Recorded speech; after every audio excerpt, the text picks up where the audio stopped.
The story begins when the Holy Knight confronts a vampire, taunting him for hiding for so long. The Holy Knight says, "You have killed a lot, but your role is over now. God will no longer allow you to do as." He strikes down the vampire, gloating that he has finally earned the title of Vampire Slayer, and details the vampire's sins, stating that his very existence is a confirmation of his transgressions. With a chilling smile, he reveals a sinister truth to the vampire. Eugene reacts with shock as the Holy Knight admits they deliberately held off on capturing him. Defeated, he listens as the Holy Knight explains that the delayed pursuit was intentional and confesses to using him as a spectacle to gain attention and warn non-believers, causing Eugene immense pain. Eugene reflects on the harsh reality of this world. Only the strong survive. He recalls running away because everything is determined by strength, regardless of one's beliefs. The Holy Knight delivers a fatal blow, slicing him in half, and stands bathed in a crimson glow after defeating the vampire. The Holy Knight looks down, declaring that the vampire's mere existence defiles the church's image. With his last breath, Eugene wishes for another chance, vowing that he will no longer run. Dripping blood signifies not just an end, but a new beginning. Eugene gasps awake in a tent, disoriented but visibly younger and uninjured. He frantically looks around the tent, confused about where he is and what just happened.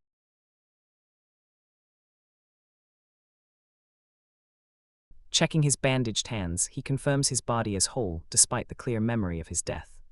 He recognizes his old tent and realizes this is no dream, but a return to the past. He concludes that he has gone back half a year to a time before the Holy Knights began their relentless hunt. Standing in his tent, he finally grasps the unbelievable truth. He has returned to the past. He clenches his fist, determined to make the most of this second chance. He used to hide in a remote forest near Broadwin Village, a place rarely visited by humans. He survived by hiding, avoiding human eyes at all costs simply because he was weak. This frail vampire, barely clinging to life, was Eugene in his past. Despite not craving human blood, he once succumbed to his instincts. A single mistake that ruined his life. Within days of his mistake, mercenaries and Holy Knights swarmed the village.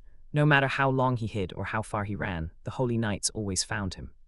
Driven by fear, he survived for 12 years by drinking only the blood of beasts, a desperate existence. Running through the forest, he resolves not to repeat his past mistakes. Changing his future is more important than understanding how he returned. With fierce resolve, he decides that hiding will only lead to the same fate. He must become strong enough to fight back. Under a green moon, he decides to fully embrace his vampire nature and go with the vampire way, and he walks into a swampy forest, determined to change his survival strategy. Vampires absorb power through blood, and stronger blood yields greater power. He approaches a glowing target in the swamp. And with newfound determination, he spots his target, a powerful creature whose blood can make him stronger. A massive, terrifying crocodile-looking monster, the self-proclaimed master of the forest, lunges at him. He narrowly dodges the attack, his eyes wide with focus. The monster unleashes glowing energy blasts from its eyes, forcing him to evade. He assesses the situation. In his weak state, he can only dodge, but even a small wound would be enough to drink its blood. He deftly evades the monster's assault, determined to land a blow and claim its power. Mid-leap with his sword raised, he reflects on his past strategy of erasing his presence. He vigorously attacks the monster. Driven by a desperate need for power and the new understanding that hiding is futile, he lands a powerful glowing strike on the monster, desperate for power above all else. To his shock, his sword is broken, leaving him vulnerable. The monster's powerful tail smashes the sword, disarming him. He is violently thrown back by the attack, splashing into the swamp. Severely injured and bleeding, he lies on the ground, his eyes wide with pain and desperation. As the monster gaping M looms over him, he wonders if he underestimated its strength. Monsters are wild predators that wander the wilderness, unlike monsters found in dungeons, and some of him carry precious mana crystals, occasionally appearing even in mana-less regions. Eugene struggles against the monster. He knows the mana crystal is crucial, but he is overwhelmed by the difference in their strength. He realizes he's severely underestimated this monster. It's a forest master-level threat. Caught in the monster's jaws, he fears his life will end before he can even land a proper blow. The monster unleashes a devastating shockwave, a display of its immense power. Monster takes Eugene through his power in further deep swamp. He reflects on his complacency, wondering if he thought he would always get another chance after returning to the past. As the monster pins him down, he rejects the thought of having overestimated himself, recalling his life of struggle. His past was spent crawling and holding his breath just to survive. As the monster tries to bite down, he recalls doing anything and everything just to survive. With glowing red eyes and bared fangs, he defiantly chooses to fight for his life. No longer content to merely survive, his body begins to glow with power as he declares that he will fight and win. Red markings glow across his transforming body. He must win because if he loses now, there will be no second chance. He reaches for a pulsating red crystal within the monster, knowing defeat means no future. With fierce resolve, he grabs the glowing red crystal, determined to seize its power. Holding the intensely glowing crystal, he understands that true survival comes from overpowering others. The crystal shatters in a burst of vibrant energy as Eugene absorbs its power. Under the full moon, the swamp is tranquil in the aftermath of the fierce battle. A final burst of golden energy signifies the monster's complete defeat. Eugene stands over the defeated monster, reflecting on the promise he made to himself. The bloodied monster is proof of his victory and fulfilled promise. The swamp is now a bloody spectacle under a red moon, littered with the defeated forms of other monsters. Eugene emerges from the bloody swamp, fully transformed with long dark hair, glowing markings, and a powerful physique. And with a confident red eyes and a determined smirk, the new Eugene vows to seize both blood and victory. Under the moonlight, he decides it's too early to test the full power of his newly acquired mana crystal. He only wanted the beast's blood, but absorbing its massive magic stone grants him unbelievable power. The energy mutates his arm into pitch-black armor, a crucial upgrade that completely blocks sunlight. Remembering how monster blood helped him slaughter his past captors, he realizes this new strength changes everything. Paladin Jung is relentlessly tracking his undead aura. Hiding is no longer an option. He must build absolute power to crush his enemies. But knowing his limits, he retreats into the shadows just before dawn. Back at his lake, a tiny water fairy angrily curses the dead beast, then threatens RMC. But when the vampire coldly speaks, the fairy freezes. Shocked that he can actually see it, the creature immediately grovels, offering endless clean water to Sir Nightwalker. Ignoring the rambling fairy, the MC stares at his skin, questioning the 10 mysterious tattoos permanently etched into his forgotten memories. For 10 years, our terrifying Nightwalker has lived peacefully near a human settlement as the mysterious red monster. Our MC prepares to leave the forest, but the local forest fairy isn't quite ready to let him go. Thrilled to finally meet someone who can actually see spirits and magical barriers, the fairy begs him to stay. After all, it's been a long time since they've had a decent conversation partner. The fairy tries to strike a bargain, offering a lifetime supply of fresh, instantly purified water from the wetlands they are trying to restore. But our protagonist isn't interested. He bluntly tells the fairy to get lost and continues on his way. He eventually arrives at Broadwin Village, but the place is in absolute chaos. The villagers are frantically calling for the mayor. The reason, the infamous red-eyed monster has returned. Gathered at the edge of the village, the terrified people stare at a massive pile of hunted game, deer, rabbits, and ducks. It's way more than usual. The villagers are hesitant, whispering among themselves. Usually, this mysterious beast only drops off food in the dead of night, once every half a month. Why is he here now? What does he want? The vampires reveal from the shadows of the tree line. A figure steps forward. "May I step into the village?" he asks. The villagers freeze. The strange man living at the foot of the mountain finally shows himself, and the shock is palpable. He explains that the reason he has isolated himself all this time is simply because he had caught a disease. However, with long seclusion he has recovered. The crowd is stunned, not just by the glowing red eyes of the supposed monster, but because he is remarkably gorgeous. Internally, our vampire knows that to survive in human society, you need to build trust and show goodwill. Even the fairy, who has tagged along, is confused. Why go through the trouble of hunting for humans when you aren't even going to eat the food? The mercenary ambush, but our vampire has a darker, more urgent reason for stepping into the light. He knows that very soon, a ruthless band of mercenaries is going to storm village and slaughter everyone. He needs to stop it. As he walks, a fairy accidentally bumps into him, completely captivated by his striking face. But there's no time for pleasantries. Sensing danger, the vampire and the fairy suddenly stop and slip back into the dense forest. Right on cue, a group of rugged mercenaries appears. They spot the protagonist and immediately assume he's a scout for the village. Seeing that he's alone and lacks any proper armor or equipment, the mercenaries decide to kill him on the spot to keep the element of surprise. Big mistake. Before the mercenaries can even react, there is a blinding flash. In an instant, one of the mercenaries loses his head, sending a spray of blood painting the forest leaves. If he wants to build total trust with the village and avoid any suspicion, there is only one logical solution. Standing amidst the terrified bandits, the gorgeous, red-eyed vampire makes a cold declaration. He is going to kill every single one of them. The mercenaries quickly realize this isn't just some guy from the village. Someone screams the truth. He's a vampire.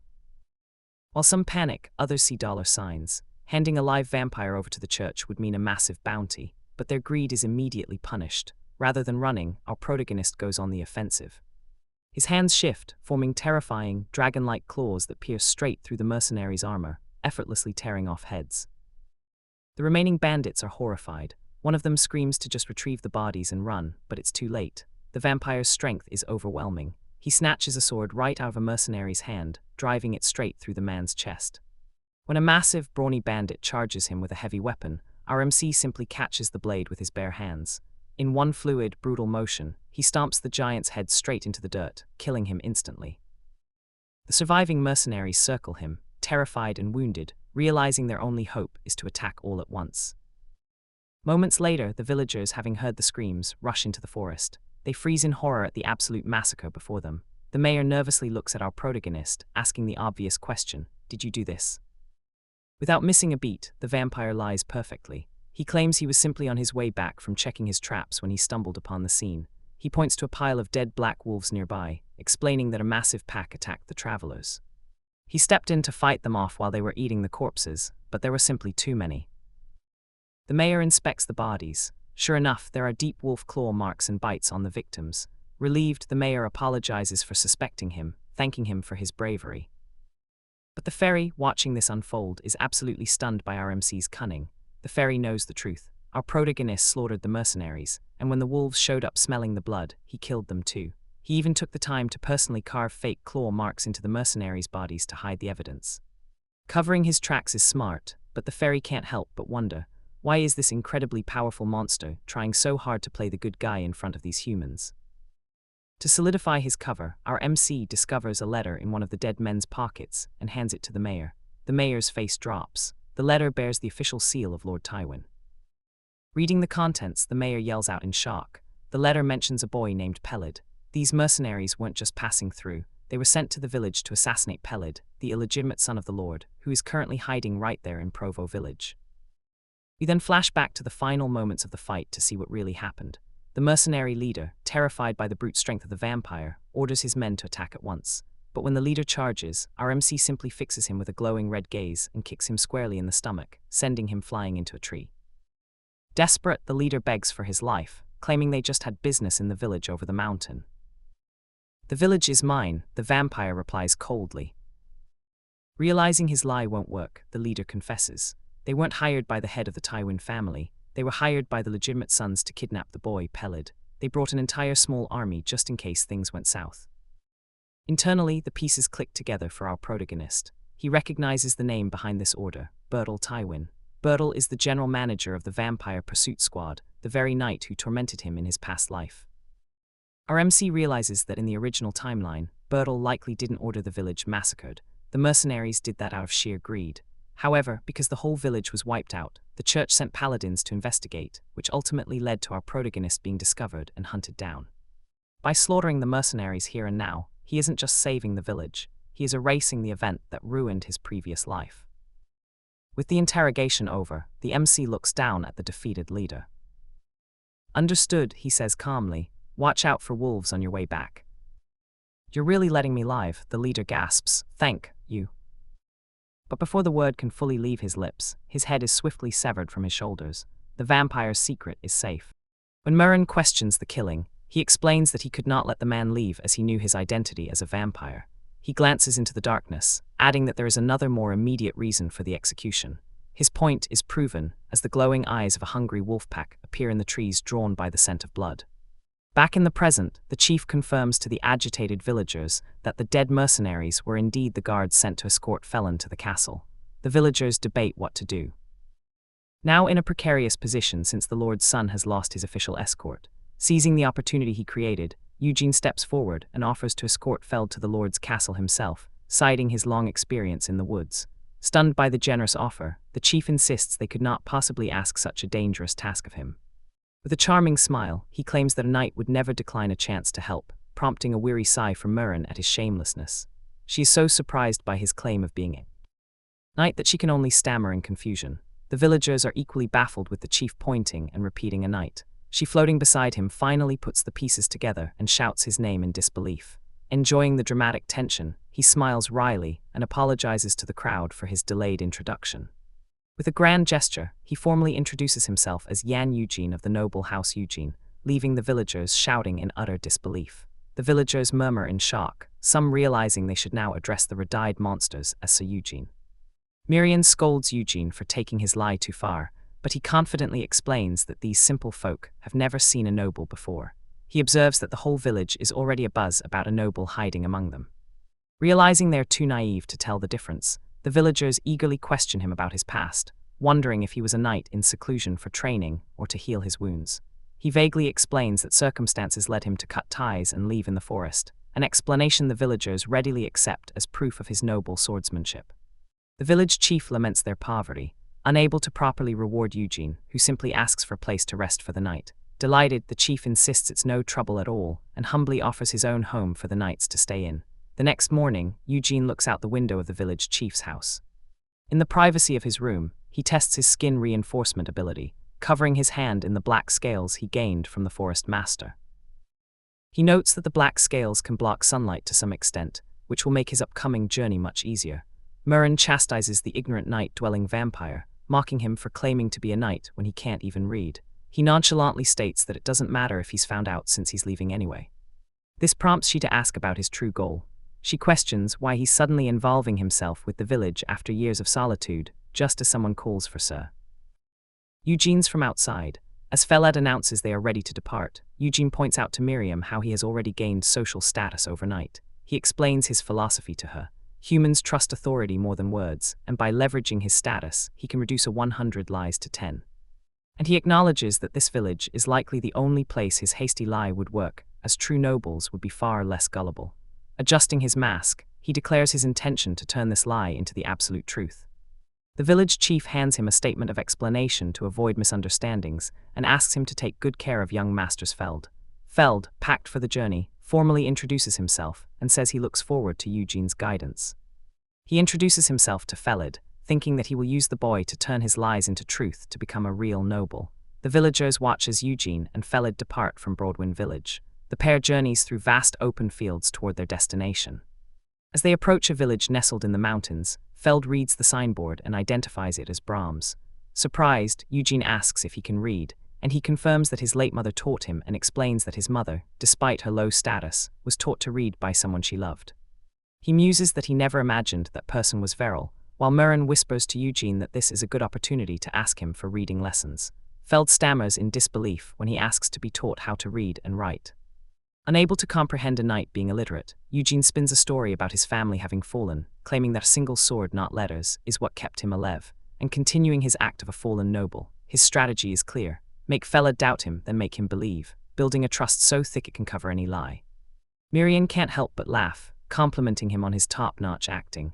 She happily tells him everything is fine, but warns that overusing his lies might make people suspicious. However, she realizes with the start that Feld's expression shows he has already completely bought Eugene's story. Feld apologizes, admitting he was suspicious because the villagers called Eugene a monster, but now he sees they were just biased.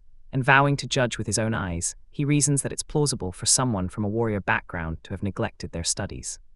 He earnestly offers to secretly teach Eugene whenever he can so that he won't be embarrassed in front of others. As he asks to know more about him on that time, Eugene senses an imminent threat.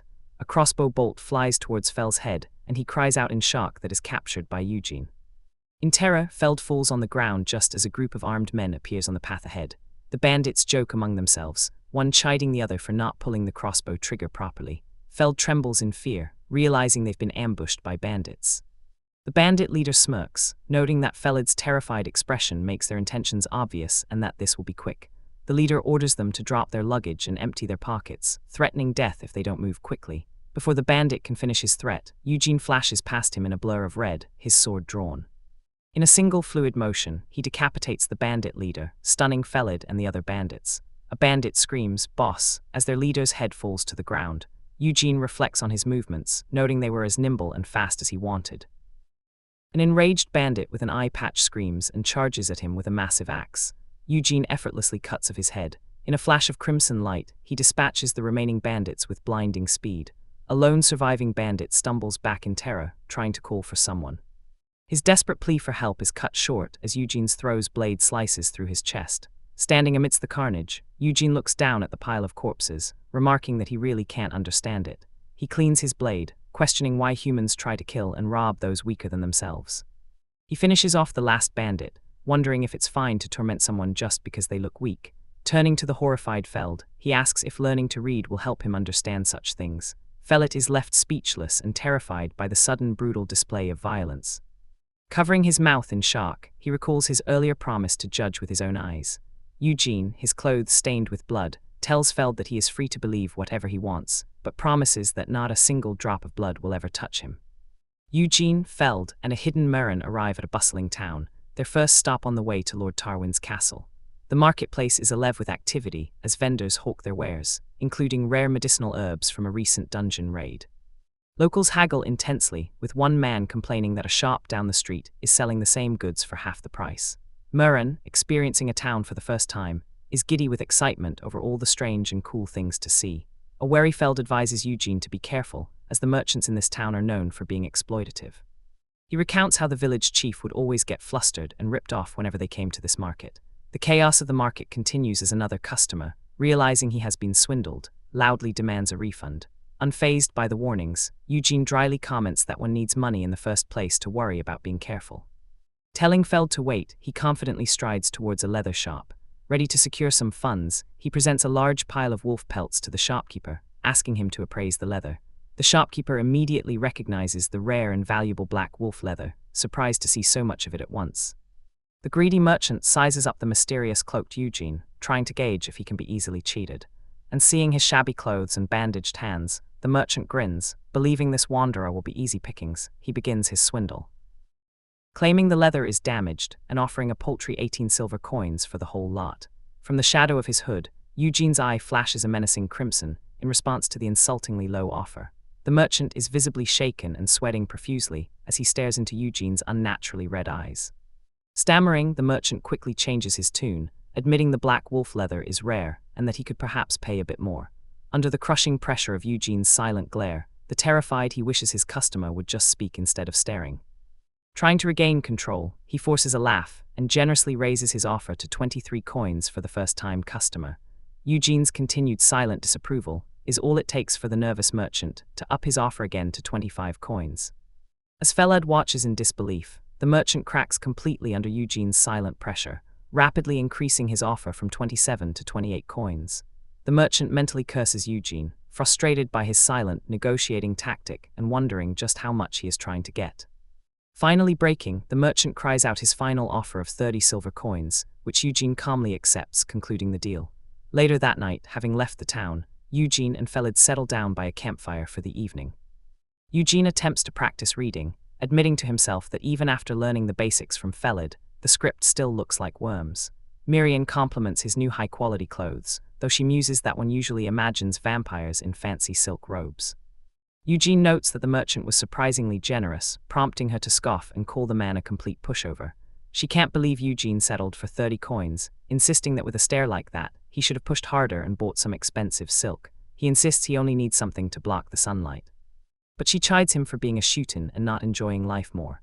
She passionately describes the ideal vampire life, living in a grand castle, commanding servants and drinking fresh blood like fine wine. When asked how she knows so much, she explains that powerful senior spirits who made it big in the human world would share their wisdom. She relays advice from her seniors about the long life of a vampire, urging him to learn to raid, to which he bluntly admits he can't. Just as he teases her about her limited abilities, Feld stirs from his sleep and calls out to him. A groggy but suspicious Feld asks who he was just talking to in the middle of the night.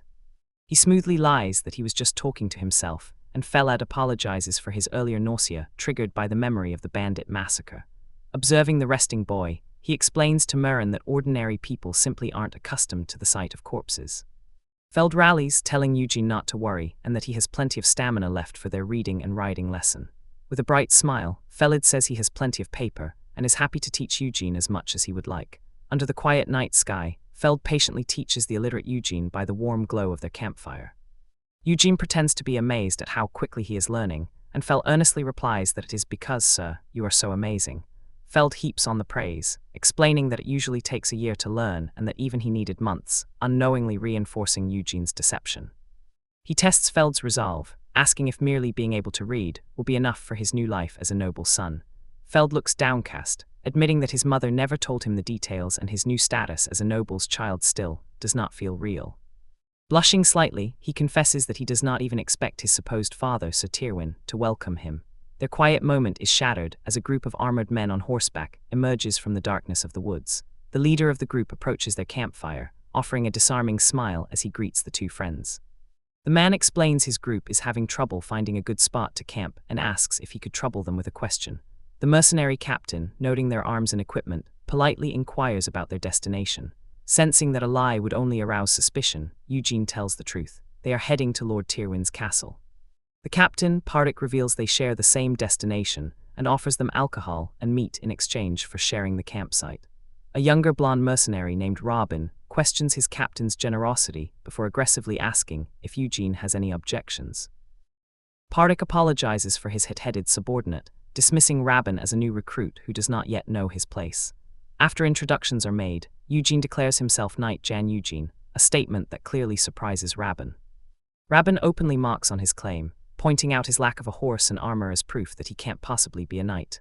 Leaning in, he demands that Eugene be honest and admit that he is not actually a knight. Growing more aggressive, he pokes Eugene in the chest, sneering that he has never heard of a noble house named Eugene. With a menacing grin, he glares at Eugene, daring him to challenge his words. Eugene remains composed, knowing he cannot back down from his claim now that Felid believes him to be a knight. He deduces that the mercenaries' true purpose is unrelated to his identity, but their persistent provocation is changing the situation. With cold calculation, Eugene sizes up the mercenaries and comes to a simple, deadly conclusion: I can kill them all. As tensions rise, his hand subtly moves, ready to unleash a slaughter at a moment's notice. He swiftly grabs the belligerent Raband from behind, shocking the young mercenary into silence. Pardy, the mercenary captain, intervenes with lightning speed. With a single brutal punch, he sends Rabin flying, de-escalating the tense situation.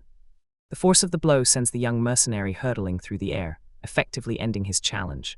As Rabin groans on the ground, Pardik hastily apologizes to Eugene for the rookie's rudeness. Eugene calmly accepts the apology and tells them to find a place to settle down.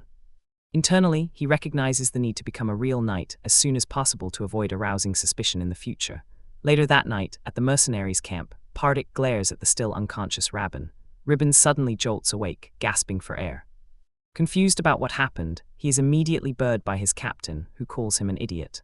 Pardik furiously scolds him for recklessly challenging a knight, questioning if the boy has a death wish. He smacks Rabin again, yelling that his foolhardiness nearly got their entire group killed. He lectures the young mercenary for judging Eugene by his appearance, pointing out that Rabin was only focused on the worn-out sword. He schools Rabin on the finer details, revealing Eugene's robe is made of high-grade lycanthrope leather. Rabin is stunned to learn that the robe alone costs more than 3 times his monthly pay. He continues his lesson, noting that since Eugene was seen reading a letter, he is literate.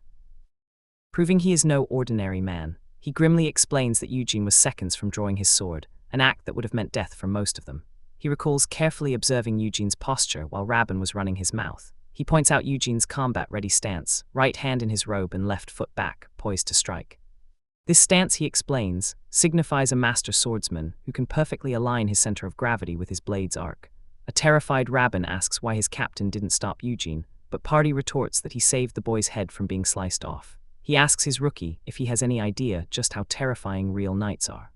He describes them as professional killers from distinguished families who train with a sword from birth.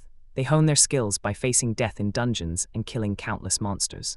Afterward, they stain their hands with human blood on the battlefield to earn achievements and the favor of nobles. Only after a lifetime,